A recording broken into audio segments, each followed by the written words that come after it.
All right, what's going on, guys? I hope you had a great weekend, and I hope you have a great start to the week. Remember, Monday sets the tone for the week, so let's make sure we get after it today. So I wanted to touch on something that is very common, and I've heard a couple times last week from agents, and I pretty much have a conversation with this no matter what agent I'm talking to, and that is fighting for your 6% commission. So whether that's a seller trying to get you down on price, just to try and get you down on commission, just to get you down on commission, or if you're in a competitive situation and the other agents are offering out 5%, 4.5%, 4%, whatever it is. So this is a very commonplace objection that we're all running into. So I wanted to spend some time on that today and make sure we cover it. Okay, so fighting for your commission. So first thing is, what's our knee-jerk reaction when a seller asks us to cut our commission? Well, we try and justify our value, right? We say, well, the reason why we charge 6% is because I do this, I do professional photos, I do video, I do open houses, I do marketing, I do flyers, I do all this stuff, right? And that sounds great, right? And it is great because we do a lot to earn our value and earn our 6%. But from a seller's perspective, the thing we got to keep in mind is self-interest trumps everything. Okay, so you can go ahead and explain your value all day long, but just keep in mind the seller cares more about their own interest than what it is that we're going to offer.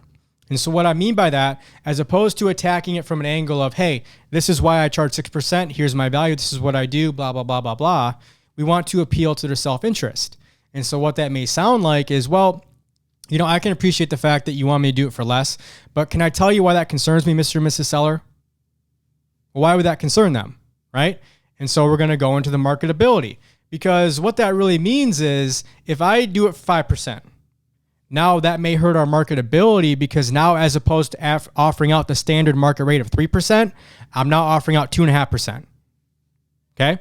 And throw it back at them.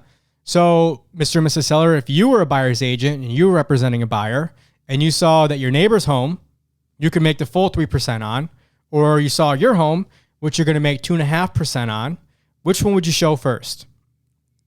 Okay. So first things first is you're taking a back seat to your competition by asking me to do it for 5%. And you don't want to put yourself in the back seat regarding your competition, do you? Of course not. Okay. The second point would be, all right, well, as we know, as in our buyer agency agreement, we charge 3% to represent a buyer. So if another buyer's out there and they want to buy your home and that agent requires 3% as well, and they're only getting 2.5% from your home, that means they now have to charge their buyer a 0.5% premium just to buy your home. So again, put that in perspective for the seller. So Mr. Seller, if you wanted to buy your home and you loved it and everything looked good and you can get it for the right price, but then you find out in order for you to buy this specific home, you have to pay a 0.5% premium just to buy it. Would you still be interested? Would you still want to buy it? Would you still write the offer?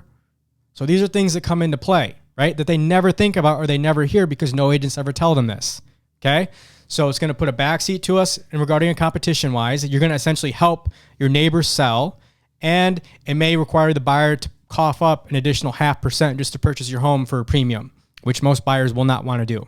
And now the inventory is rising. They don't have to do that because they're going to have more options. Okay.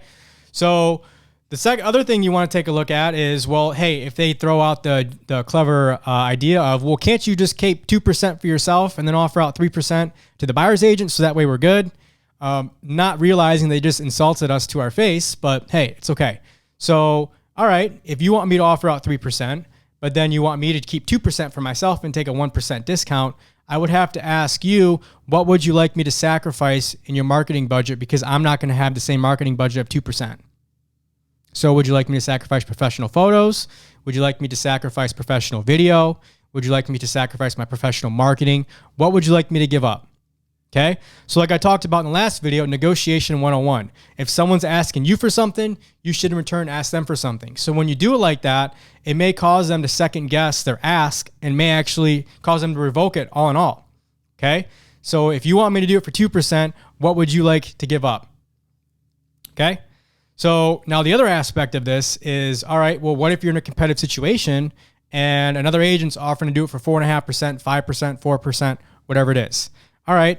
So let's think about that for a second. Your key selling point from another agent is that they can do it the cheapest. They can't do it the best. They don't have the best marketing plan. They can't sell your home for the highest possible price. Their major selling point is that they're cheapest. So, Mr. and Mrs. Seller, if you really want to ensure that you sell your home for the highest possible market sales price, do you want to do it with someone who is going to go and get that done for you, or do you want to just pick the cheapest option? Because no matter what we do in life, it's always true. You always get what you pay for.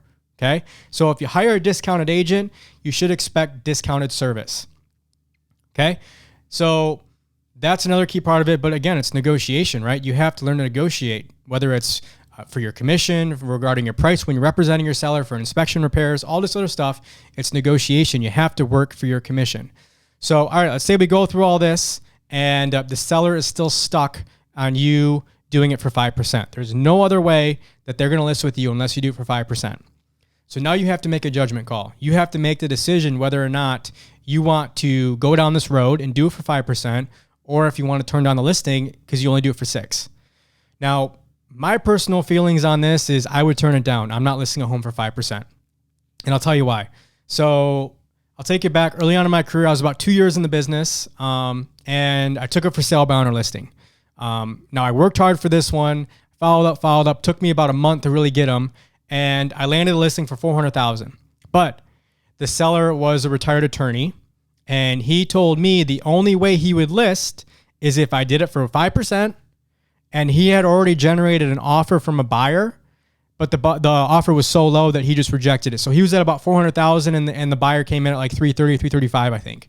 So the stipulations were I'd have to do it for 5%, and I would have to exclude that buyer that came through with an offer from the listing agreement, which means if that buyer came back around, he could sell it to them and wouldn't owe me any commission. So I was like, you know what? Fine, I'll take it. It's a $400,000 listing. 5% is better than nothing, right? And I was 21 at the time, 21. And so I was like, yeah, sure, I'll take it. So I hire a professional photographer, hire a professional video guy, do drone shots, do all this marketing stuff. I listed it on a Thursday, and I was planning to hold an open house on Saturday. So house hits the market on Thursday, got a couple showings for Friday, and I was able to generate 2 offers before the open house. And so I'm ecstatic, right? I call my seller and I say, oh my gosh, I have such great news. I have multiple offers for you. And my seller, I'll never forget, he's like, oh, that sounds great. I actually have news for you too. Would you mind stopping by the house so we can talk? So I hear that and I'm like, that wasn't the reaction I was looking for, but all right, he must have something about the house or listing or something. So I go over to the house, and before I can even present the offers, the guy's name was Dave. He tells me, all right, Alex, well, you know, I appreciate everything that you've done. You've done great work. I love the photos, blah, blah, blah, blah, blah, and all this stuff. But there's always a but.